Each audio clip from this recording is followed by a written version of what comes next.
आप सभी भक्तों का मेरे YouTube चैनल राधे कृष्ण में हार्दिक स्वागत। दिन सोमवार, तारीख 5 फरवरी 2024।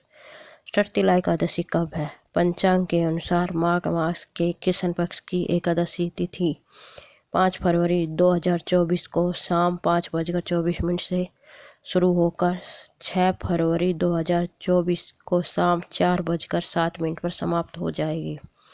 उदय तिथि के अनुसार षठ एकादशी का व्रत 6 फरवरी को रखा जाएगा।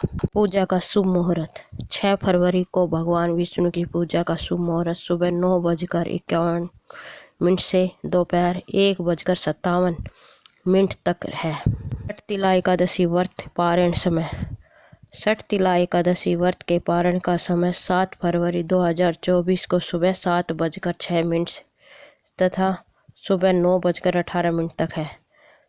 षठ एकादशी पूजा विधि। षठ एकादशी व्रत रखने वाले दिन गंध, फूल, धूप, दीप, पान सहित विष्णु भगवान की पूजा करें। उड़द और तिल मिश्री खिचड़ी बनाकर भगवान को भोग लगाएं। रात को तिल से 108 बार ओम नमो भगवते वासुदेवाय नमो मंत्र से हवन करें। रात को भगवान के भजन करें। अगले दिन ब्राह्मणों को भोजन कराएं। इसके बाद ही स्वयं तिल युक्त भोजन करें। षठ एकादशी व्रत कथा। एक समय दालभ्या ऋषि ने पुलस्त्य ऋषि से पूछा कि हे महाराज, पृथ्वी लोक में मनुष्य ब्रह्म हत्या आदि महान पाप करते हैं, प्राय धन की चोरी तथा दूसरों की उन्नति देखकर ईर्ष्या करते हैं, साथ ही अनेक प्रकार के व्यसनों में फंसे रहते हैं, फिर भी उनको नरक प्राप्त नहीं होता। इसका क्या कारण है? वह न जाने कौन सा दान पुण्य करते हैं जिससे उनके पाप नष्ट हो जाते हैं। यह सब कृपापूर्वक आप कहिए। पुलस्त्य मुनि कहने लगे कि हे महान भाग्य, आपने मुझसे अत्यंत गंभीर प्रश्न पूछा है। इससे संसार के जीवों का अत्यंत भला होगा। इस भेद को ब्रह्मा, विष्णु, रुद्र तथा इंद्र आदि भी नहीं जानते, परंतु मैं आपको यह गुप्त तत्व अवश्य बताऊंगा। उन्होंने कहा कि माघ मास लगते ही मनुष्य को स्नान आदि करके शुद्ध रहना चाहिए। इंद्रियों को वश में कर काम, क्रोध, लोभ, मोह, अहंकार स्मरण करना चाहिए। पुष्प नक्षत्र में गोबर, कपास, तिल मिलाकर उनके कंडे बनाने चाहिए। उन कंडों से 108 बार हवन करना चाहिए। उस दिन मूल नक्षत्र हो और एकादशी तिथि तो अच्छे पुण्य देने वाले नियम को ग्रहण करें। स्नान आदि नित्य क्रिया से निर्वृत्त होकर सब देवताओं के देव श्री भगवान का पूजन करें और एकादशी व्रत धारण करें। रात को जागरण करना चाहिए। उसके दूसरे दिन धूप, दीप, निवेद आदि से भगवान का पूजन करें। खिचड़ी का भोग लगाए। तत्पश्चात पेठा, नारियल, सीताफल या सुपारी का अर्घ देकर पूजा करनी चाहिए। हे भगवान, आप दीनों को शरण देने वाले हैं। इस संसार सागर में फंसे हुओं का उद्धार करने वाले हो। हे पुंडरीकाक्ष, हे विष्णु भावन, हे विष्णु, हे पूर्वज, हे जगत पिता, आप लक्ष्मी जी सहित इस तुच्छ अर्घ को ग्रहण करें। इसके बाद जल से भरा कुंभ ब्राह्मण को दान करें तथा ब्राह्मण को सामा, गौ और तिल पाथ देना भी उत्तम है। तिल स्नान भोजन दोनों ही श्रेष्ठ है। इस प्रकार जो मनुष्य जितने तिलों का दान करता है उतने 1000 वर्ष स्वर्ग में वास करता है। तिल स्नान, तिल का उपटन, तिल का हवन, तिल का तर्पण, तिल का भोजन और तिलों का दान, यह तिल के 6 प्रकार है।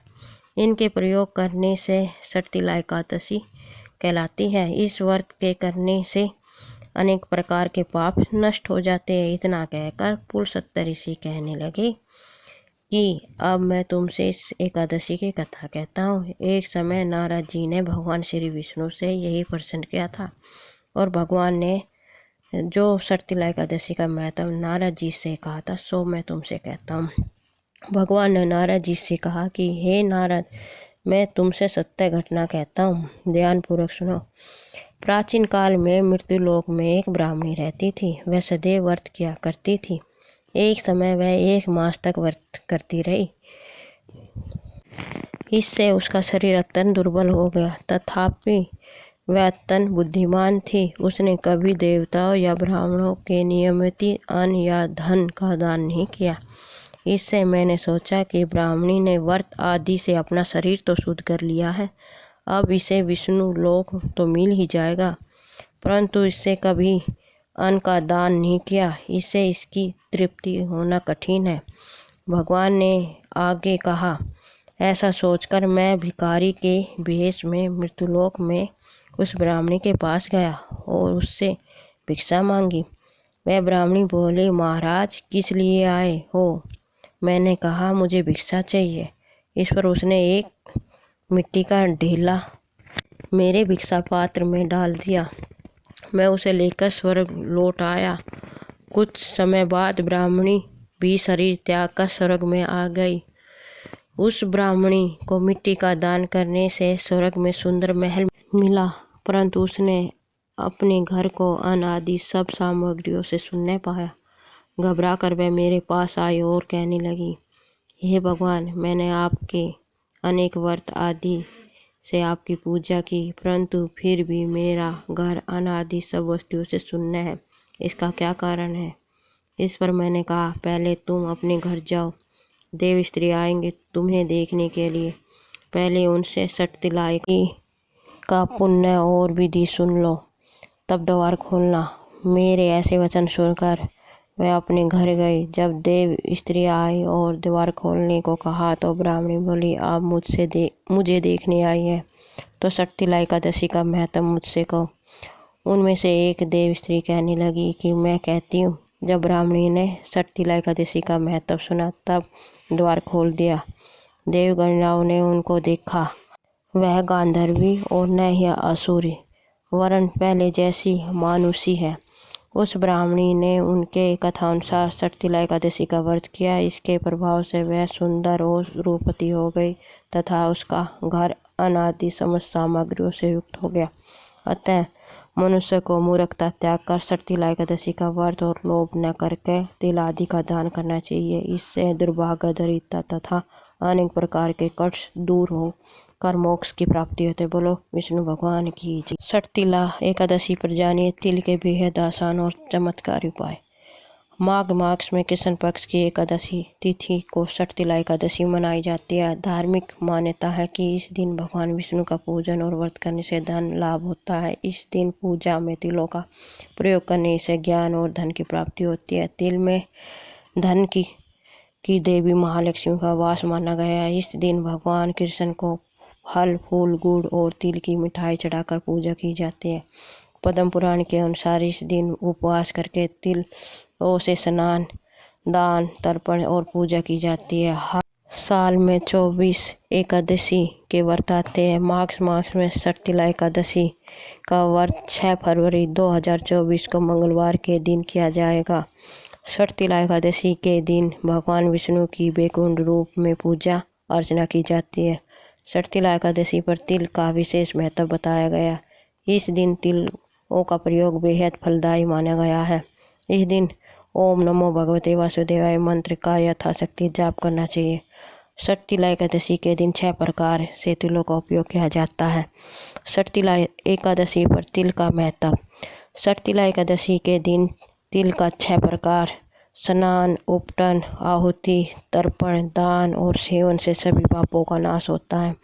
तिलों के इस उपयोग के कारण ही एकादशी को सठ तिला एकादशी कहा गया है। सठ तिला एकादशी व्रत में तिल का प्रयोग करने से सुख और सौभाग्य बढ़ता है। माघ महीने में सर्दी होते हैं, वही तिल की तासीर गर्म होती है, इसलिए तिल को स्वास्थ्यवर्धक भी माना गया है। इस व्रत में तिल का प्रयोग करने से सेहत भी अच्छी रहती है। सठ तिला एकादशी पर तिल का प्रयोग। अगर आप सठ तिला एकादशी का व्रत रखते हैं तो उस दिन प्रातःकाल नहाने से पहले तिल का उपटन शरीर पर लगाएं, उसके बाद ही स्नान करें। तिल के प्रयोग से आपको सेहत संबंधी फायदे देखने को मिलेंगे। नंबर 2, नहाने के लिए तिल में मिले हुए पानी का प्रयोग करें। इसके लिए आप किसी बाल्टी में पानी भर लें और उसमें तिल मिला लें, फिर उस पानी से नहाएं। ऐसा करने से भगवान विष्णु की कृपा से आपके जीवन में सुख, सौभाग्य बना रहेगा। नंबर 3, षठ तिला एकादशी व्रत की पूजा के समय भगवान विष्णु को तिल से बने खाद्य पदार्थों का भोग लगाए। ऐसा करने से भगवान विष्णु प्रसन्न होते हैं और मनोकामनाओं को पूर्ण करते हैं। इस दिन व्रत करने वालों को भी तिल बने खाद्य पदार्थों को फलाहार में शामिल करना चाहिए। पीने के पानी में भी तिल मिलाकर पीना चाहिए। नंबर 4, षठ तिला एकादशी का व्रत रहने वाले व्यक्ति को शरीर पर तिल के तेल से मालिश करनी चाहिए। ऐसी धार्मिक मान्यता है कि तिल के प्रयोग से सेहत को लाभ मिलता है। नंबर 5, षठ तिला एकादशी के दिन भगवान विष्णु की पूजा करते समय तिल से हवन करना चाहिए। इसके बाद आप तिल में गाय का घी मिलाकर हवन कर सकते हैं। ऐसा करने से भगवान विष्णु प्रसन्न होते हैं। षठ तिला एकादशी के दिन तिल का दान करना उत्तम माना जाता है। ऐसी मान्यता है कि तिल का दान करने से व्यक्ति को मोक्ष की प्राप्ति होती है और स्वर्ग में स्थान मिलता है। बोलो विष्णु भगवान की जय, लक्ष्मी नारायण भगवान की जय। आपको मेरा वीडियो कैसा लगा कमेंट बॉक्स में ज़रूर बताएं। मेरे वीडियो को लाइक शेयर व सब्सक्राइब करें। धन्यवाद।